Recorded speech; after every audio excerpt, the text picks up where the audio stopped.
Express, an international courier service. Nishith Narayan కేసులో ఓ కొత్త విషయం మనకు తెలిసింది.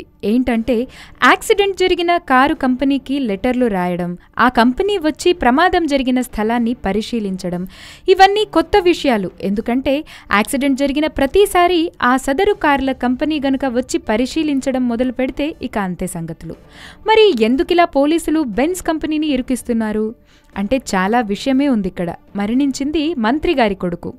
అందున అతి వేగంగా కారు నడిపాడు. తాగి నడిపాడనేది కూడా అనుమానం ఉండనే ఉంది.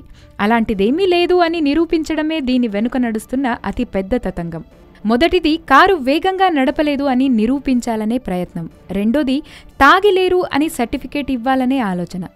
ఎయిర్ బ్యాగ్లు ఓపెన్ కాకపోవడం వల్లనే నిషిత్ చనిపోయాడని నిరూపించాలనే పట్టుదల. వెరసి పాపం బెంజ్ కారు కంపెనీని ఇందులోకి లాగుతున్నట్లు అర్థమవుతుంది. ఇంకో విషయం, అక్కడ ప్రమాద స్థలంలోనే స్పీడోమీటర్ 200 కిలోమీటర్లు చూపిస్తున్నా సరే అసలు నిషిత్ అంత స్పీడ్గా వెళ్లలేదు అని పోలీసులు గుర్తించారట. అదేంటి మరి, మనం కూడా చూసాం కదా సీసీటీవీలో వాయువేగ మనోవేగాలతో దూసుకొచ్చిన కారు ఢీకొట్టిన దృశ్యాల్ని. అయినా సరే లోపం కారులోనే ఉంది, నిషిత్ నారాయణ్లో మాత్రం కాదు.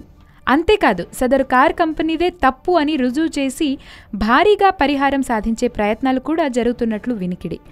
ఇంజిన్ కూడా సీటు వైపు వచ్చింది కాబట్టి ఖచ్చితంగా ఇది కారుదే తప్పు అంటున్నారే తప్ప ఎంతో స్పీడ్గా వెళ్లడం వల్లనే అని మాత్రం ఎవ్వరూ మెన్షన్ చేయడం లేదు. మరి బాగుంది కేసు.